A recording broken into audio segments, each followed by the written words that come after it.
Good morning student. मैं doctor Harish Kumar, associate professor political science, Shri Kalyan Rajkiya Kanya महाविद्यालय सीकर।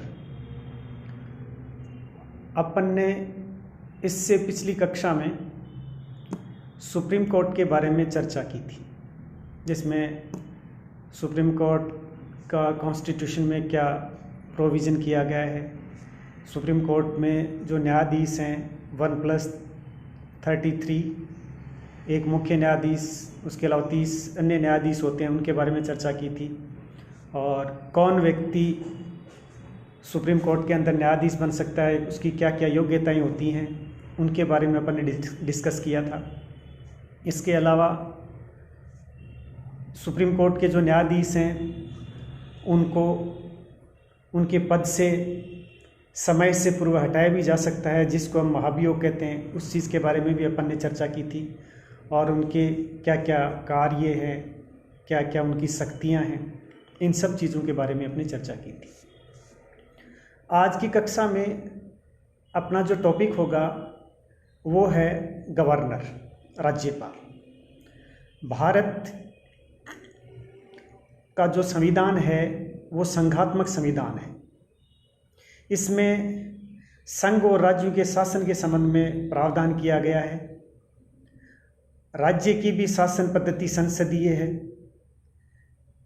इस व्यवस्था के तहत केंद्र में जो भूमिका रहती है वो राष्ट्रपति की रहती है, क्योंकि देश के लिए जितने भी कानून संसद के द्वारा बनाए जाते हैं वो अपना अंतिम रूप तभी ले पाते हैं जबकि राष्ट्रपति उन पे अपने हस्ताक्षर कर दे।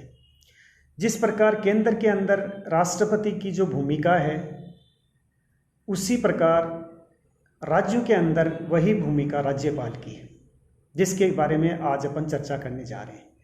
राज्यों के अंदर भी राज्य की जो सरकारें हैं, जो भी कानून बनाती हैं, वो कानून तभी अपना अंतिम रूप ले पाते हैं जब राज्यपाल के द्वारा उस पर हस्ताक्षर किए जाते हैं। इसको हम यूँ भी कह सकते हैं कि राज्यपाल है वो राज्य के अंदर राष्ट्रपति के प्रतिनिधि के रूप में कार्य करता है, और इसकी नियुक्ति है वो भी राष्ट्रपति के द्वारा की जाती है। राष्ट्रपति के प्रसाद पर्यंत ही वो अपने पद पे रह सकता है। राष्ट्रपति राज्यपाल को समय से पूर्व वापस भी बुला सकता है। इन सब कुछ चीज़ों के बारे में अपन आज की क्लास में डिस्कस करेंगे। भारत में राज्यों का जो संवैधानिक प्रमुख है उसको राज्यपाल कहा गया है। भारतीय संविधान के अनुच्छेद 153 के अंतर्गत प्रत्येक राज्य में एक राज्यपाल की व्यवस्था की गई है। संविधान के 7वें संशोधन, जो कि 1956 में किया गया था, उसके द्वारा ये व्यवस्था की गई है कि एक ही व्यक्ति 2 से अधिक राज्यों का राज्यपाल भी नियुक्त किया जा सकता है। अर्थात एक राज्यपाल 2 स्टेट का काम है वो भी देख सकता है। संविधान के अनुच्छेद 155 के अनुसार राज्यपाल की नियुक्ति राष्ट्रपति के द्वारा की जाती है, जो कि अपन ने पहले भी चर्चा की है। अनुच्छेद 156 में ये स्पष्ट उल्लेख है कि राज्यपाल राष्ट्रपति के प्रसाद पर्यंत ही अपने पद पर बना रह सकता है। अर्थात इसका अभिप्राय यह है कि राष्ट्रपति को अगर लगता है कि राज्यपाल अपने दायित्वों का निर्वहन नियमों के अनुसार नहीं कर रहा है, तो राष्ट्रपति उसको उसके पद से हटा सकता है।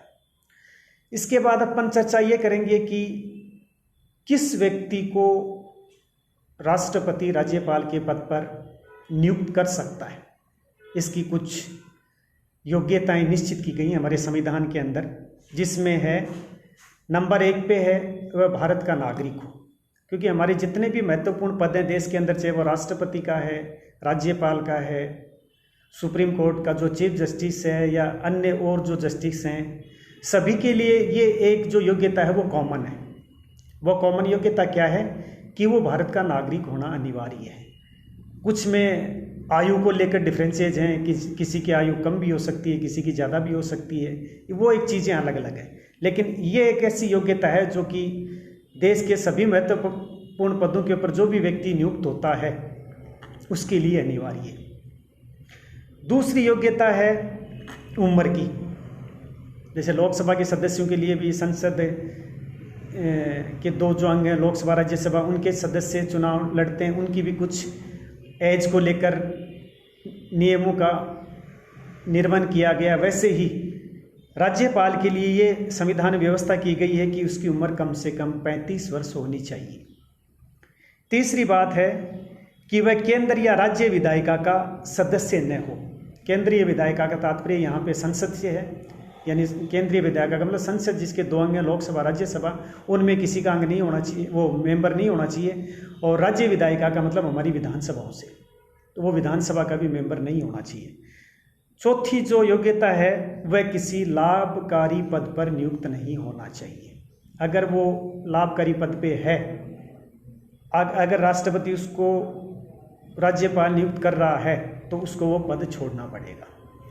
और अंतिम जो योग्यता वो है कि उसको दिवालिया घोषित न किया गया हो। ये कुछ व्यवस्थाएं हमारे संविधान के अंतर्गत राज्यपाल नियुक्त करते समय राष्ट्रपति को देखनी होती है। उसके अलावा है कि वह अपने पद पर कितने समय तक कार्य कर सकता है। तो राज्यपाल का जो कार्यकाल है वो 5 वर्ष का रखा गया है हमारे देश में। हालांकि राष्ट्रपति का जो कार्यकाल है वो भी 5 वर्ष का ही है, और परंतु वह स्वेच्छा से अपना त्यागपत्र भी दे सकता है।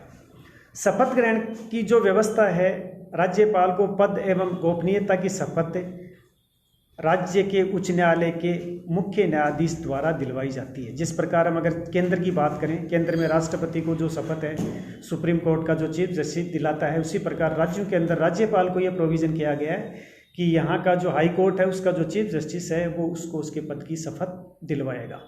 मुख्य न्यायाधीश अगर अनुपस्थित है तो जो भी सीनियर चीफ वो जज हैं वो इस कार्य में सहायता कर सकते हैं। इसके अलावा वेतन और भत्तों की जहाँ तक बात है, राज्यपाल की गरिमा के अनुरूप उसे वेतन, अन्य भत्ते, सुविधाएं मिलती रहती हैं, जिनका निर्धारण संसद में बनाए गए कानूनों के द्वारा होता है। ये चीज़ें सारी संसद जो पार्लियामेंट हमारी वो फाइनल करती है कि इनको किस तरह वेतन दिया जाएगा, क्या इनको भत्ते दिए जाएंगे या क्या इनको और फैसिलिटीज़ दी जाएंगी।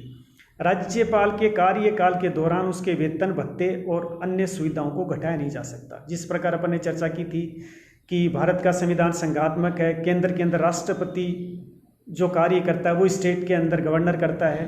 तो जिस प्रकार राष्ट्रपति अपने पद पर रहता है उस दौरान उसकी जो सुविधाएं, जो फैसिलिटीज, उसमें किसी प्रकार की कमी नहीं की जा सकती। वो ही प्रोविजंस गवर्नर को लेकर किए गए। गवर्नर के कार्यकाल में भी उसके जो वेतन, भत्ते हैं, जो फैसिलिटी हैं, उनमें उनको घटाया नहीं जा सकता, उनको कम नहीं किया जा सकता है। राज्यपाल को कुछ पावर्स भी दी गई हैं। हालांकि वो राष्ट्रपति के प्रतिनिधि के रूप में कार्य करता है, लेकिन फिर भी उसको कुछ पावर दी गई हैं। संविधान में इस बात का स्पष्ट उल्लेख किया गया है कि राज्यपाल के कार्यों के निष्पादन में सहायता व सलाह के लिए एक मंत्रिपरिषद होगी। वैसे तो ऐसी व्यवस्था केंद्र में राष्ट्रपति के लिए की गई है, पर राज्यपाल की स्थिति राष्ट्रपति से इस अर्थ में विशिष्ट है और संविधान के अनुच्छेद 163 फर्स्ट में राज्यपाल को विशेषाधिकार की शक्तियां भी प्रदान की गई हैं। और इसी प्रावधान को दृष्टिगत रखते हुए राज्यपाल की शक्तियों को हम 2 भागों में बांटकर चर्चा कर सकते हैं। पहला, राज्यपाल की वे शक्तियां जिनका प्रयोग वह मुख्यमंत्री एवं उसकी मंत्रिपरिषद की सलाह व सहायता से करता है, क्योंकि जो केंद्र के अंदर प्रधानमंत्री, उसकी मंत्रिपरिषद के साथ जो राष्ट्रपति का तालमेल होता है, वही राज्यों के अंदर राज्यपाल का मुख्यमंत्री और उसकी जो मंत्रिपरिषद है उसके साथ वो सजेशन या उनकी सहायता से अपने कार्य करता है। दूसरी वे शक्तियां हैं जिनका प्रयोग वो सब विवेक के आधार पर करता है। सब विवेक का यहाँ पे तात्पर्य ये है कि कुछ परिस्थितियां ऐसी होती हैं जिनमें गवर्नर को ही डिसीजन लेना होता है कि क्या गलत है, क्या सही है। बहुत बार किसी स्टेट में सरकार अल्पमत में आ जाती है, गवर्नर को लगता है तो वो बहुमत पेश करने के लिए कह सकता है। कई बार जब इलेक्शंस होते हैं तो किसी भी सरकार को पूर्ण बहुमत नहीं मिल पाता है।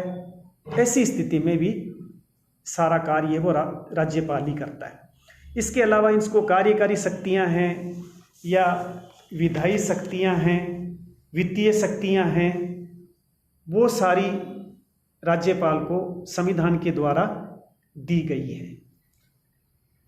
इस प्रकार अपन ने आज जो अपना चर्चा का जो विषय था गवर्नर का, उसके बारे में अपन ने चर्चा की कि किस प्रकार वो एक राज्य के अंदर रहकर राष्ट्रपति के प्रतिनिधि के रूप में अपने कार्यों को संपादित करता है। Thank you.